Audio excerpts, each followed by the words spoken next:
단군 신화는 우리 민족 고대사를 연구하는 분들에게 난제 중의 난제일 것입니다. 몇 쪽 분량의 글이지만 한반도 내에 살고 있는 사람들의 정신세계를 흔들고 있습니다. 아예 관심이 없는 분들이 오히려 더욱 행복할지도 모르겠습니다. 삼국유사를 쓴 일련의 글은 신화적이고 또 설화적입니다. 어린아이에게 들려주는 옛날 이야기와도 같은 글이죠. 불경을 읽고 또 그 공부에 매진하던 승려의 머릿속에서 나온 그럴듯한 글입니다. 그러기에 정색을 하고 그 글의 진위 여부를 논한다는 것 자체가 우스운 일일지도 모르죠. 그러나 한국의 고대사를 연구하고 이를 후학에게 가르쳐야 할 의무가 있는 교수님들에게는 단군 신화는 난제 중의 난제였을 것입니다. 그들은 그들의 좋은 두뇌로 단군 신화를 재구성하기 시작했고 이를 세상에 가르치기 시작했습니다. 혹자는 단군 신화 속에 등장하는 민족을 아사달족이라고 명명했으며 또 다른 분은 천신족 지신족이라고도 했습니다. 그중 저의 주목을 끈 것은 바로 단군 신화를 예맥족의 결합으로 이해하는 주장이었습니다. 더해서 한민족 즉 한족도 등장하죠. 이런 이유로 이렇게 여러 가지 학설이 난무하는 단군 신화에 대해서 자신이 갖고 있는 지식만이 진실이라고 주장하는 것은 단지 고집일 수밖에 없는 것입니다. 단군 신화를 예맥족의 결합으로 이해하기 시작한 것이 정확하게 언제부터였는지는 알 수 없지만 책을 통해서 천관우 선생께서 이를 주장하기 시작하셨다는 것만은 확인할 수 있었습니다. 최근에는 사회학을 전공하신 신용화 교수님도 예맥족에 대해 많은 관심을 갖고 연구하시고 계신 걸로 알고 있습니다.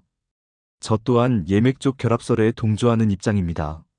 저는 학부에서 역사를 전공하지 않았기 때문에 원문으로 된 문헌 자료를 참고하기는 쉽지 않았습니다. 그래서 그 대안으로 저는 시중 도서관에 있는 책들을 주로 참고할 수밖에 없었고 찾아 읽게 된 것이 바로 문안식 교수가 쓴 요하문명과 예맥이었습니다. 일반 대중을 위해 쓰여졌다고는 하지만 고고학 자료를 근거로 고대사를 연구한다는 것 자체가 일종의 지적 모험과도 같은 성격을 갖는 것이기 때문에 비전공자가 읽기에는 다소 벅찬 감이 없지 않았습니다. 그러므로 문안식 교수의 책을 비판한다는 것 자체가 쉽지 않게 얻어진 결과였음을 먼저 알아주셨으면 합니다. 단도직입적으로 저의 견해를 밝히겠습니다. 저는 맥족과 말갈족 그리고 몽골족을 동일한 민족 집단으로 보고 있습니다. 그 첫 번째 근거는 맥족 말갈족 그리고 몽골족의 중국어 발음이 매우 흡사하다는 것입니다. 맥의 중국어 발음은 모입니다.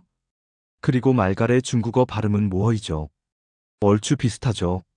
그리고 몽골의 중국어 발음 멍구 정도인데 현재 몽골인들에게서 몽골의 발음을 확인할 수 있기 때문에 굳이 중국어 발음만을 참고한다는 것은 큰 의미가 없어 보입니다. 그러므로 대충 멍구와 몽골의 중간 어디쯤에 진실이 있겠죠. 저는 몽골이 더 적절해 보입니다. 맥이나 말갈 그리고 몽골처럼 한국어 발음을 근거로 분류할 때는 세 민족 사이에서 유사성을 찾기는 어렵습니다. 그러나 중국어 발음을 근거로 할 경우는 약간 다른 결과가 가능하죠. 모허, 몽골, 모허, 몽골. 비슷하지 않나요? 우리가 흔히 말갈족과 연관되어 떠올리는 민족이 물길입니다. 그런데 물길의 중국어 발음은 우지입니다. 발음을 근거로 구분하자면 물길은 사실 말갈보다는 옥저에 더 가깝습니다. 옥저의 중국어 발음 어지우이기 때문이지요.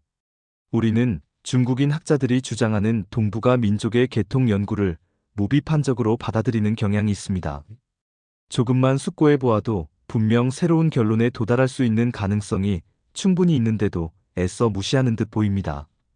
아마도 저의 이 같은 주장은 중국 학자의 주장만을 답습하는 분들에게는 이상하게 들릴지도 모르겠습니다.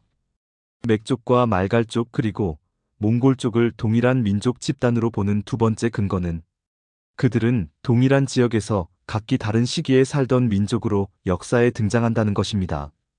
그러나 중국인 입장에서는 그들은 모두 동북아 지역에 살던 각기 다른 민족일 뿐이었죠. 맥족은 중원의 정북 지역대로는 중원의 한가운데에서도 그 활약이 확인됩니다. 그들의 활동 무대가 좁지 않았음을 보여주는 증거이지요. 흔히들 일반적으로 말갈족을 여진족의 전신으로 이해하고 있습니다.